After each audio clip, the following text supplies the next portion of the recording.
ইদ্রিস আলাইহিসসালাম মুসলমানদের বিশ্বাস অনুসারে হযরত আদম আলাইহিসসালামের পর স্রষ্টার নিকট হতে নবিত্ব লাভ করেন।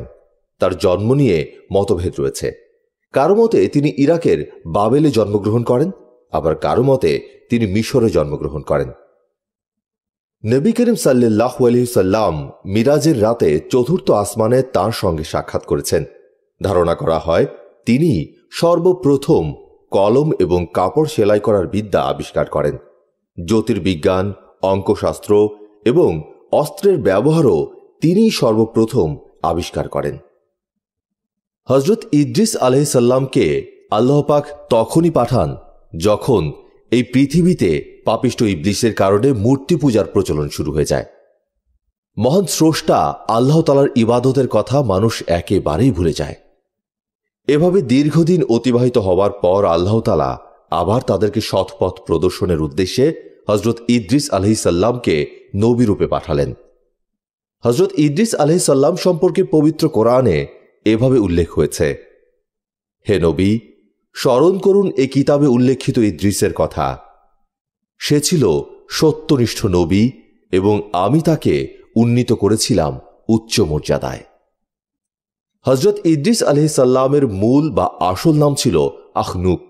তবে তার নাম ইদ্রিস হবার কারণ হল তিনি দেশের জনসাধারণকে শিক্ষা দীক্ষায় উপযুক্ত রূপে গড়ে তুলেছিলেন। শিক্ষা দেওয়াকে দারস বা প্রশিক্ষণ বলা হয়, আর সে দারস শব্দ হতেই ইদ্রিস শব্দের উৎপত্তি হয়েছে।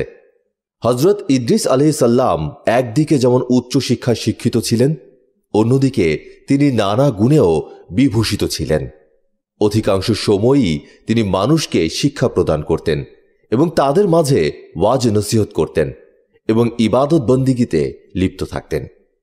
তার সম্পর্কে জানা যায় যে তিনি নিজের জামা কাপড় নিজেই সেলাই করে ব্যবহার করতেন, অন্যের জামা কাপড়ও সেলাই করে দিতেন। অবশ্য সেজন্য তিনি কারো নিকট হতে কোনো প্রকার মজুরি বা পারিশ্রমিক গ্রহণ করতেন না। তিনি এমনই ইবাদতকারী ব্যক্তি ছিলেন যে একদিকে তিনি কাজ করতেন, অন্যদিকে মনে মনে জিকির করতেন। শোনা যায় জামা কাপড় সেলাই করাকালে সূচের প্রতিটি ফোড়ে ফোড়ে তিনি আল্লাহর নামের তাসবিহ পাঠ করতেন। ইদ্রিস আলাইহিসসালামের নামে বহু উপকথা তাফসিরের কিতাবসমূহে বর্ণিত হয়েছে, যে কারণে জনসাধারণের কাছে তার ব্যাপক পরিচিতি রয়েছে। ইদ্রিস আলাইহিসসালাম নূহ আলাইহিসসালামের পূর্বের নবী ছিলেন না পরের নবী ছিলেন এ নিয়ে মতভেদ রয়েছে। তবে অধিকাংশ সাহাবীর মতে তিনি নূহ আলাইহিসসালামের পরের নবী ছিলেন। হযরত ইদ্রিস আলাইহিসসালামের নাম ও বংশ পরিচয় এবং তার যুগ সম্পর্কে ঐতিহাসিকগণের মধ্যে মতভেদ রয়েছে। উক্তিগুলোকে একত্র করলে অন্ততপক্ষে কোনো মীমাংসা বা প্রবল অভিমত প্রতিষ্ঠা করা সম্ভব হয় না। কারণ প্রথমত, কোরআন মাজিদে শুধু নসিহত ও হেদায়েতের উদ্দেশ্যকে সামনে রেখে তার নবুয়ত, উচ্চ মর্যাদা ও মহৎ গুণাবলীর উল্লেখ রয়েছে। দ্বিতীয়ত, হাদিসের বর্ণনাগুলোও এর চেয়ে বেশি অগ্রসর হয়নি। এসব মতানৈক্য সহ মোটামুটি যা কিছু পাওয়া যায় এবার আপনাদের জন্য তাই তুলে ধরছি। একদল বলেন তিনি নূহ আলাইহিসসালামের দাদা, তার নাম আখনুক। ইদ্রিস তার লকব বা উপাধি, অথবা আরবি ভাষায় ইদ্রিস আর হিব্রু ও সুরিয়ানি ভাষায় তার নাম আখনুক। অপর দল বলেন ইদ্রিস আলাইহিসসালাম ছিলেন বনি ইসরায়েল বংশীয় আম্বিয়ায়ে কেরামের একজন। তাছাড়া ইদ্রিস আলাইহিসসালাম ও ইলিয়াস আলাইহিসসালাম একই ব্যক্তির নাম ও উপাধি। তৃতীয় দল বলেন ইদ্রিস আলাইহিসসালাম বাবেলে জন্মগ্রহণ করেন, সেখানেই প্রতিপালিত হন ও বেড়ে ওঠেন। প্রথম জীবনে তিনি হযরত শীশ ইবনে আদম আলাইহিসসালাম থেকে জ্ঞান অর্জন করেন। আকায়েদ শাস্ত্রের বিখ্যাত আলেম আল্লামা শাহরিস্তানি বলেন আগুসা জৈমুন ছিল হযরত শীশ আলাইহিসসালামের নাম। পবিত্র কোরআনুল কারীমের মাত্র 2 জায়গায় হযরত ইদ্রিস আলাইহিসসালাম সম্পর্কে আলোচনা করা হয়েছে, সূরা মরিয়ম ও সূরা আম্বিয়ায়। আর স্মরণ করুন কোরআনে উল্লেখিত ইদ্রিসকে, তিনি ছিলেন সত্যনিষ্ঠ নবী, আমি তাকে উন্নীত করেছিলাম উচ্চ মর্যাদায়। সূরা মরিয়ম আয়াত 56 থেকে 57। আর ইসমাইল, ইদ্রিস ও জুলকিফল তাদের প্রত্যেকেই ছিলেন ধৈর্যশীল। সূরা আম্বিয়া আয়াত 85। এক হাদিসে আছে, নবী করিম সাল্লাল্লাহু আলাইহি ওয়াসাল্লামকে কেউ জ্যোতির্বিদ্যার নকশা সম্পর্কে জিজ্ঞাসা করেন।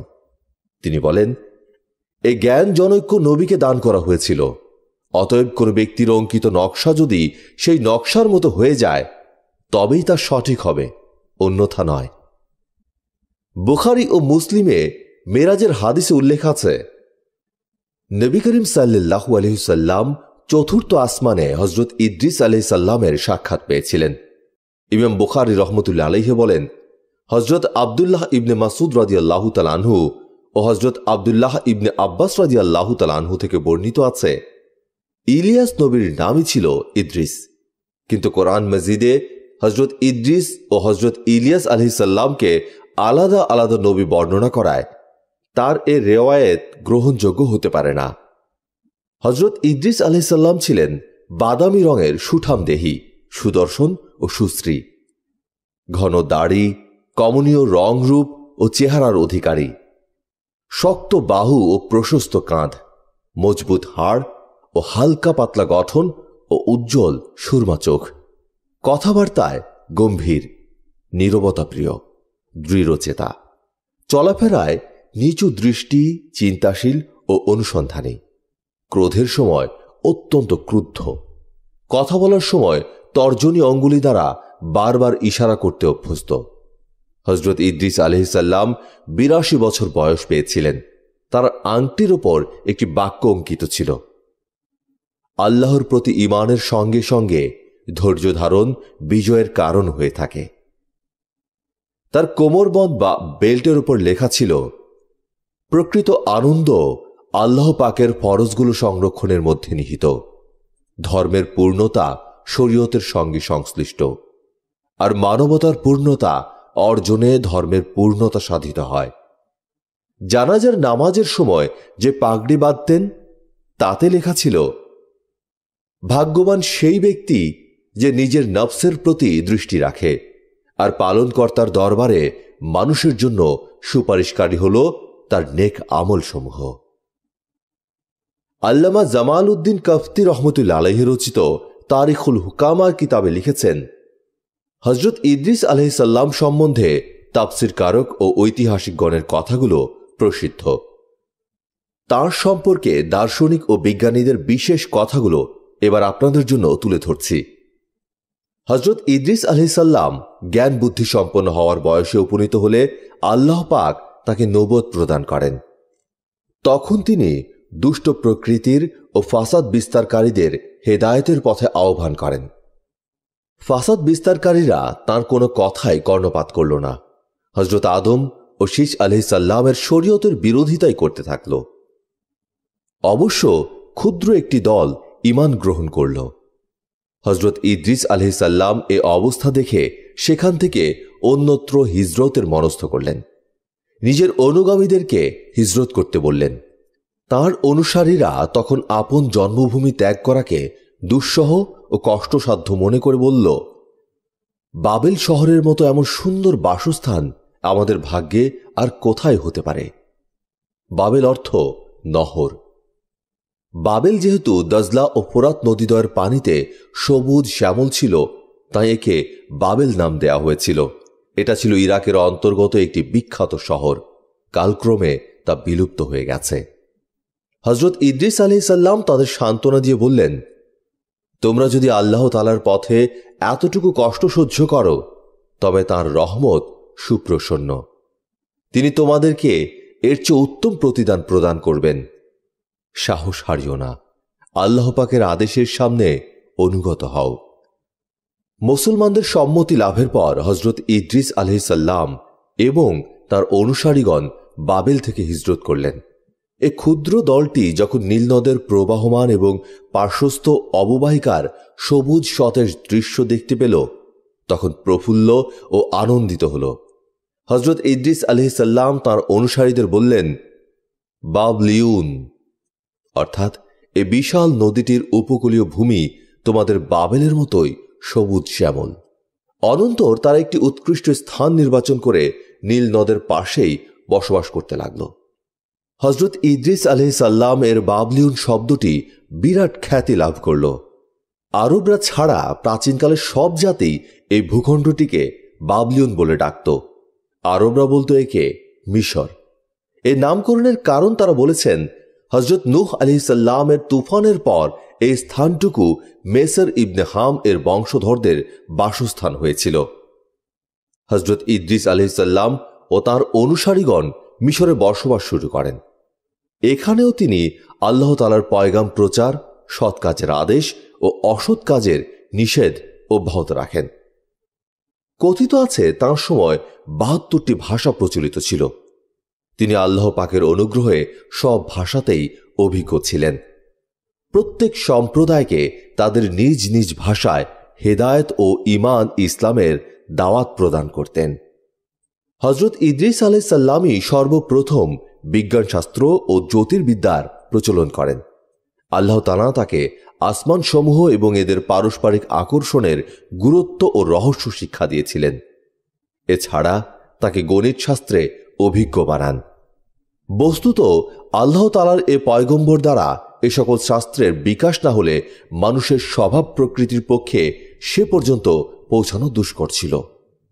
তিনি বিভিন্ন দল ও সম্প্রদায়ের জন্য তাদের অবস্থান অনুযায়ী আইন কানুন ও রীতিনীতি নির্ধারণ করে দিয়েছিলেন। ভূমণ্ডলকে 4 ভাগে বিভক্ত করে প্রত্যেক ভাগে একজন করে গভর্নর নিযুক্ত করেছিলেন। তারাই ছিল উক্ত ভূখণ্ডের শাসক ও জিম্মাদার।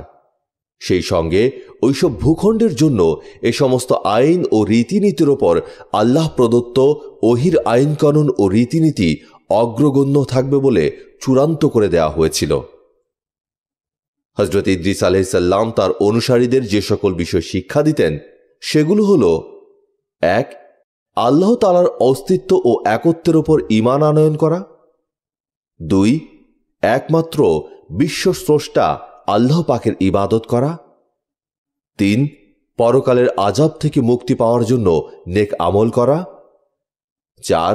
দুনিয়ার প্রতি অনাসক্তি ও বিমুখতা। 5. যাবতীয় কাজে ইনসাফ ও ন্যায়ের মানদণ্ডকে সমুন্নত রাখা। 6. নির্ধারিত নিয়মে আল্লাহর ইবাদত করা। 7. আইয়ামে বীজ অর্থাৎ প্রত্যেক চাঁদ মাসের 14, 15, 16 তারিখে রোজা রাখা। 8. ইসলামের শত্রুদের বিরুদ্ধে জিহাদ করা। 9. জাকাত দেওয়া ও পাক পবিত্র থাকা। এবং 10. শুয়োর, কুকুর ও সকল প্রকার নেশাকর দ্রব্য হতে দূরে থাকা। হজরত ইদ্রিস আলাইহিসসালামকে যখন আল্লাহ তাআলা পৃথিবীর খলিফা ও অধিপতি বানালেন, তখন তিনি আল্লাহর বান্দাগণকে ইলম ও আমলের প্রেক্ষিতে 3 ভাগে বিভক্ত করে দিলেন: জ্যোতিষী, বাদশাহ ও প্রজা। পর্যায়ক্রমিকভাবে তাদের মর্যাদা নির্ধারণ করে দিলেন। জ্যোতিষীর মর্যাদা সবার ঊর্ধ্বে, কেননা তাকে আল্লাহ পাকের দরবারে নিজেকে ছাড়াও বাদশাহ ও প্রজাদের ব্যাপারেও জবাবদিহি করতে হবে। দ্বিতীয় মর্যাদাবান হলেন বাদশাহ, কেননা তাকে নিজেকে এবং রাজত্ব সংক্রান্ত যাবতীয় বিষয়ের জবাবদিহি করতে হবে। তৃতীয় পর্যায়ে প্রজা, কেননা তাকে শুধু নিজের ব্যাপারে জবাবদিহি করতে হবে। কিন্তু এ পর্যায়ক্রমিক মর্যাদা ভেদ কর্তব্যের ভিত্তিতে ছিল, বংশ ও খানদানের পার্থক্যের ভিত্তিতে নয়। সার কথা, হজরত ইদ্রিস আলাইহিসসালাম আল্লাহর কাছে উত্থিত হওয়া পর্যন্ত শরীয়ত ও রাষ্ট্রনীতির এ সমস্ত কানুন প্রচার করতে থাকেন। হজরত ইদ্রিস আলাইহিসসালাম তার অনুসারীদের জন্য আল্লাহ তাআলার আদেশে কয়েকটি ঈদ উৎসবের দিন নির্ধারণ করেন। কয়েকটি নির্দিষ্ট সময়ে আল্লাহর নামে কোরবানি করা ফরজ করে দিয়েছিলেন। তন্মধ্যে একটি ঈদ নতুন চাঁদ দেখার পর উদযাপন করা হতো। আল্লাহর নামে কোরবানি করার জন্য হজরত ইদ্রিস আলাইহিসসালামের কাছে 3টি বস্তু গুরুত্বপূর্ণ ছিল। সেগুলো হলো সুগন্ধি বস্তুর ধোঁয়া, জীব কোরবানি করা এবং শরাব। দার্শনিকদের বিপরীতমুখী এই বর্ণনায় বিস্মিত হতে হয়। তারা একদিকে হজরত ইদ্রিস আলাইহিসসালামের শরীয়তে শরাব হারাম বলে উক্তি করেন, অপরদিকে আল্লাহর দরবারে শরাব নিবেদন করাকে গ্রহণযোগ্য বলেন। এটা নিশ্চয়ই বিস্ময়কর। এছাড়াও ফল ফুল থেকে মৌসুমের প্রথমটি আল্লাহর নামে নিবেদন করা একান্ত প্রয়োজনীয় মনে করা হতো। তবে ফলের মধ্যে আপেল, শস্যের মধ্যে গম এবং ফুলের মধ্যে গোলাপের অগ্রাধিকার ছিল। হযরত ইদ্রিস আলাইহিস সালাম তার উম্মতদের বলেছিলেন, মানবজাতির ধর্মীয় ও পার্থিব সংশোধনের জন্য আমার মতো বহু আম্বিয়া কেরাম আগমন করবেন। তাঁদের প্রকাশ্য বৈশিষ্ট্য হল তারা মন্দ কাজ হতে পবিত্র থাকবেন, অন্যান্য প্রশংসনীয় গুণাবলীতে পরিপূর্ণ হবেন, জমিন ও আসমানের অবস্থাবলী এবং যে সমস্ত বিষয়ে বিশ্বের সকল সৃষ্টির জন্য কল্যাণ বা অকল্যাণ রয়েছে সেসব সম্পর্কে ওহির মাধ্যমে এমনভাবে ওয়াকিবহাল থাকবেন কোনো প্রশ্নকারী অতৃপ্ত থাকবে না। তাঁদের দোয়া কবুল হবে, তাঁদের ধর্ম প্রচারের সারমর্ম হবে বিশ্ববাসীর সংশোধন। হযরত ইদ্রিস আলাইহিস সালামের বহু উপদেশ, নসিহত, চালচলন ও আখলাক সম্বন্ধীয় বাক্যাবলী বিভিন্ন ভাষায় প্রবাদ, রহস্যকথা ও সূক্ষ্ম তত্ত্বরূপে প্রচলিত।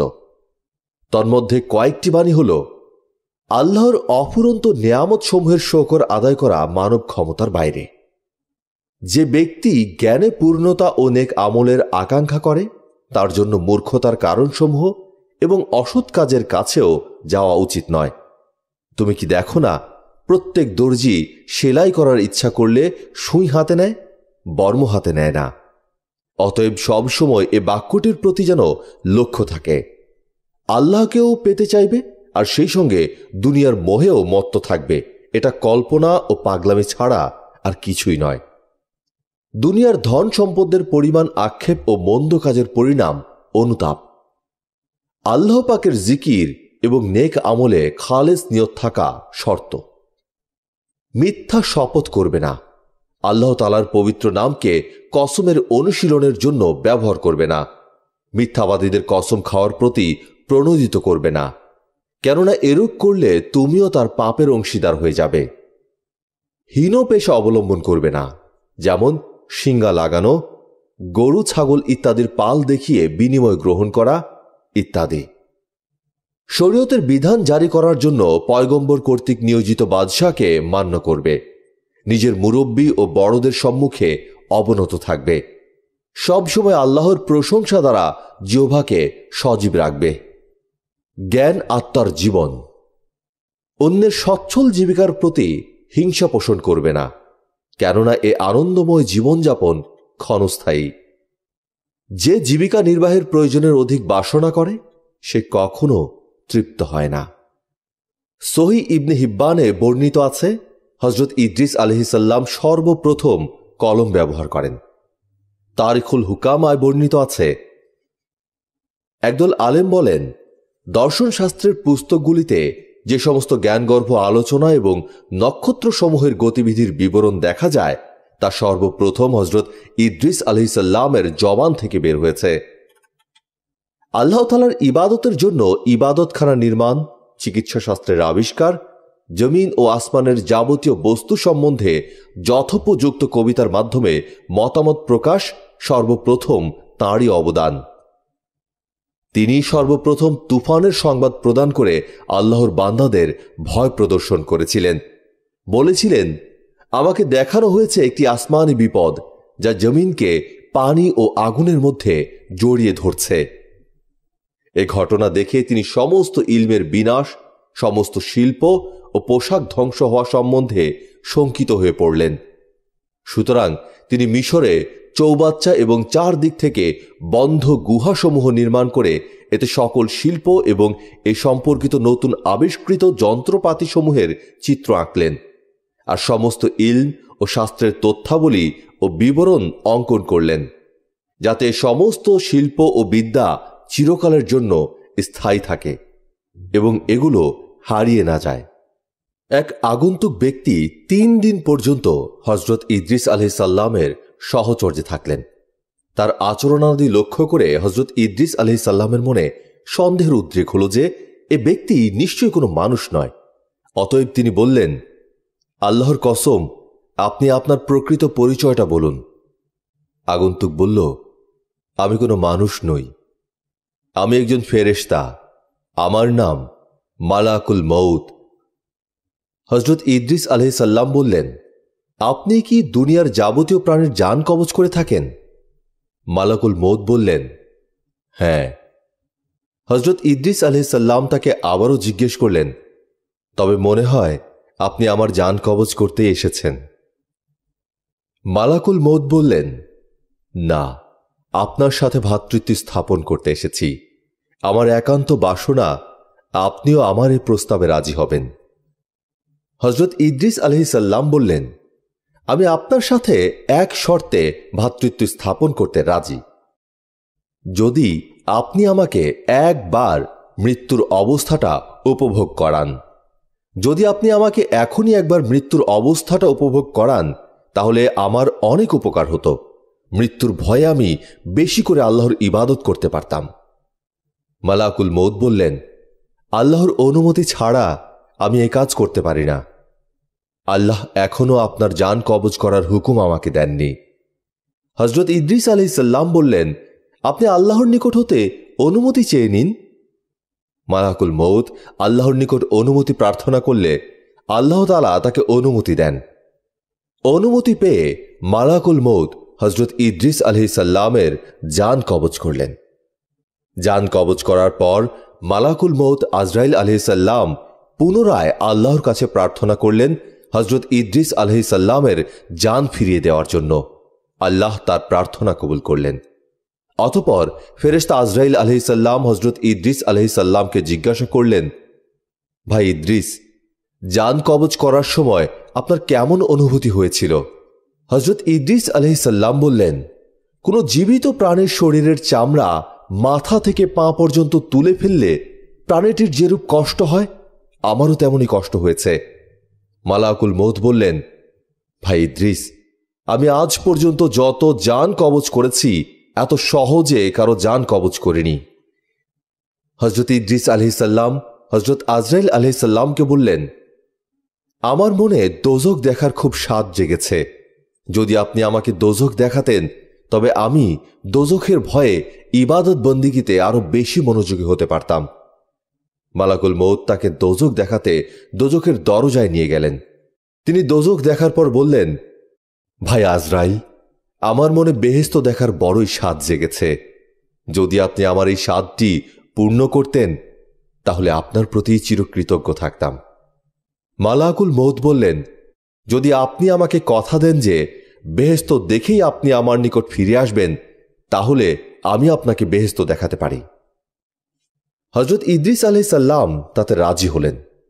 মালাকুল মউত তাকে বেহেশত দেখাতে নিয়ে গেলেন। বেহেশতের দরজায় আসলে হযরত ইদ্রিস আলাইহিস সালাম তার পায়ের জুতা খুলে বেহেশতে প্রবেশ করলেন। তিনি কিছু সময় বেহেশতে ঘোরাফেরা করলেন। এরপর তিনি মালাকুল মউতের কাছে ফিরে এসে নিজের প্রতিশ্রুতি রক্ষা করলেন। পরক্ষণেই তিনি এক দৌড়ে আবার বেহেশতে ঢুকে গেলেন। মালাকুল মউত তাকে ডেকে বললেন, ভাই ইদ্রিস, আপনি আবার বেহেশতে ঢুকলেন কেন?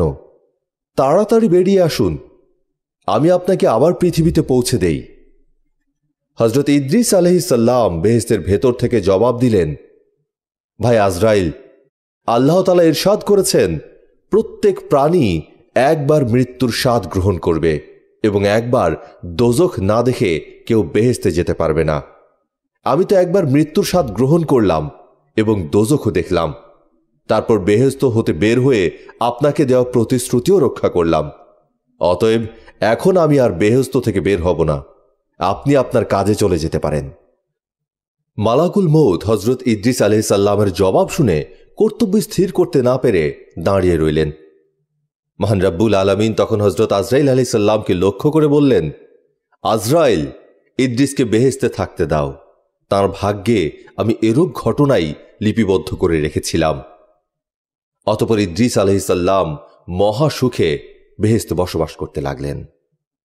তবে তার এই ঘটনা নিয়ে বা তার মৃত্যুবরণ সম্পর্কে মতভিন্নতা রয়েছে।